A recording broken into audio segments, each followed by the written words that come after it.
अच्छा राना साहब, हर पार्टी में यानी ज़ाहिर है डेमोक्रेटिक पार्टीज में मुख्तलिफ आरा होती हैं, हॉक्स भी होते हैं और कुछ जो है वो डव्स। अच्छा, अब आपको तो हम देखते हैं तो you are kind of a bridge between perhaps both the extremes. मगर मेरा सवाल ये है राना साहब कि अब आज जब वज़ीर दाखिला साहब ने फरमाया कि जी कानून के मुताबिक हम चलेंगे, तो बड़ा खौफनाक सख्त रिएक्शन आया। बल्कि राना सनाउल्लाह साहब ने ये तक कह दिया कि जनाब हुजूर ज़रा शेख रशीद साहब का भी हश्र देखें।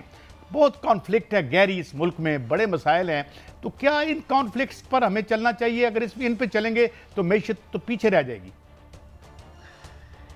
मेरा ख्याल है कि काई साहब बात आपकी दुरुस्त है, लेकिन मैं समझता हूँ कि जब इंटीरियर मिनिस्टर जो वज़ीर दाखिला हैं सरफराज बुगटी साहब, उन्होंने अपना ये दे दिया एक वजाहत कि मेरे बयान को सियाको सबाक से हट के या मैं पेश किया गया या वो जो टीवी पे चला है या अखबारात में जहाँ भी आया है, तो मेरा उसके बाद ज़्यादा उसकी ज़रूरत नहीं। उन्होंने आप तकरीबन अपना बयान वापस लिया है या उसको कहा कि ये गलत हुआ है, कोर्ट हुआ है। तो मेरा तो उसके बाद तो मेरा बहस ही ख़त्म हो जाती है कि जब उन्होंने कहा तो बाकी मेरा टीवी पे मैं एक बात ज़रूर करूँगा कि अब अजीब मामलात हैं कि प्राइम मिनिस्टर का मैं पढ़ रहा था कि आए दिन जो अभी केयर टेकर प्राइम मिनिस्टर हैं कि उनका चलता है कि जी उनके बयान को जो इंफॉर्मेशन मिनिस्टर हैं इस वक्त के मौजूदा के, वो कहते हैं हर कोई वजाहत देते हैं कि उनका बयान सियाको सबाल से आउट ऑफ कंटेक्स्ट रिपोर्ट हुआ है। तो कभी बुगटी साहब का आता है कि आउट ऑफ कंटेक्स्ट रिपोर्ट हुआ है, कभी किसी मिनिस्टर का आ जाता है, कभी मैंने पढ़ता रहता हूँ किस किस का नाम लूँ। तो मेरा अब मैं क्या कह सकता हूँ, मीडिया में नुक्स है या वो जज्बात में कोई गलत बात कर जाते हैं या इतना कंप्रीहेंड। राना साहब, आज हम राना तनवीर को जज बनाते हैं। पहले कभी जब वो प्रिंट मीडिया होता था तो उसकी सबूत नहीं होता था, अब तो रिकॉर्डिंग हो जाती है। सियाको सवाब से हटके कहा या गलत कहा। तुराब साहब, सरफराज बुगटी साहब का आज राना तनवीर साहब को हमने जज बनाया है। दोबारा क्लिप चलाए कि इसमें मीडिया कहाँ गलत है या सरफराज बुगटी साहब को एहसास हुआ है कि शेख रशीद वाला हाल मेरा ना हो जाए। जरा तुराब साहब, ये तो खुद राना तनवीर साहब के आज कोर्ट में गेंद है। क्या मीडिया ने सियाको सबाक से हटके कहा या जो उन्होंने कहा एज इट आपने सुना? बड्डी साहब, मेरा ख्याल है काई साहब भी सुन रहे थे, मैंने जो बात की है कि मैंने कहा दो ही हो सकते हैं, या तो मीडिया रिपोर्ट गलत करता है या जो बयानात देने आ रहे हैं वो इतने संजीदा वो या अब्रप्टली शायद सही बयान नहीं कर सकते। तो मैंने तो दूसरा आप भी रखा था, लेकिन जब कुछ ये कहते हैं कि जी मेरा बयान ऐसे नहीं था ऐसे नहीं था, तो मेरा हाल हमें एक्सेप्ट कर लेना चाहिए। मैं तो कह रहा हूँ, आपने नहीं सुना, मैंने कहा including care taker prime minister और अदर मिनिस्टर्स, आए दिन वो वजाहत आती है कि जी उनका बयान आउट ऑफ कंटेक्स्ट रिपोर्ट हुआ है या सियाको सबाक से हटकर रिपोर्ट हो रहा है। तो मैं समझता हूँ कि बात पहले सोच के कर लेनी चाहिए इंसान को, या उनकी इतनी ट्रेनिंग नहीं है या वो इतने फौरी तौर पे। मेरा तो केयर टेकर जो सेटअप है उसके मुतालिक आपको पता मेरे ख्यालात। साहब, एक सवाल है इसके बाद मुझे पता कर, क्या आप ये समझ नहीं सकता कि केयर टेकर अगर कोई आता है तो उसे सिर्फ इलेक्शन तक महदूद रहना चाहिए, बाकी सियासतदान को काम करना चाहिए जो आते हैं अवाम के नुमाइंदे? ये ऐसा लग रहा है कि केयर टेकर ज़्यादा मजबूत लगते हैं जमहूरी हुकूमतों से, जिस तरह ये गुफ्तगू करते हैं, पॉलिसियों के बयान करते हैं। क्या इन्हें इलेक्शन तक महदूद नहीं रहना चाहिए कि इलेक्शन कराएं और घर जाएं? 100% आपकी बात दुरुस्त है, यही मैं बात करने लगा था। इस वक्त जो भट्टी साहब, काजी साहब, अगर आप देखेंगे तो हमारा कॉन्स्टिट्यूशन ओवर ए पीरियड, कुछ मार्शल लॉ के दौर में तब्दीलियाँ आई, कुछ गए बगैर तरमीमें होती रहीं, तो वो आप मैं इसको एक फ्रैक्चर्ड कॉन्स्टिट्यूशन कहता हूँ। एक ऐसा है, एक आर्टिकल के साथ दूसरा आर्टिकल नहीं मिलता।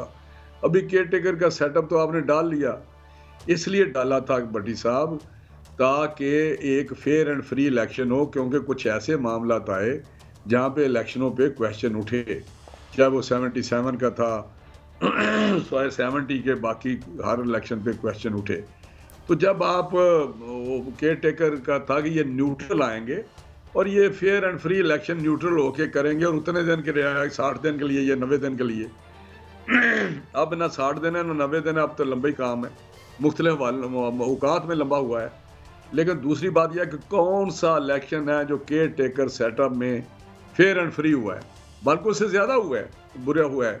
2018 में जो इलेक्शन हुआ था वो केयर टेकर थे ना। तो मैं कहता हूँ ये कंसेप्ट दुनिया में किसी जगह नहीं है। स्वयं बांग्लादेश का एक वक्त का एक्सपीरियंस था, उन्होंने बीच से निकाल दिया।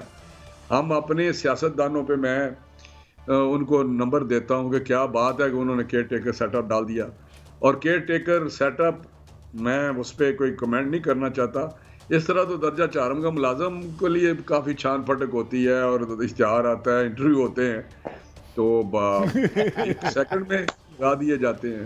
राना साहब आज आप 2-3 छक्के मार गए हैं कि दर्जा चहारम के लिए तो मेरिट होता है, लेकिन केयर टेकर निज़ाम के लिए कोई मेरिट नहीं। अच्छा, वन लास्ट कमेंट राना साहब, वन लास्ट कमेंट।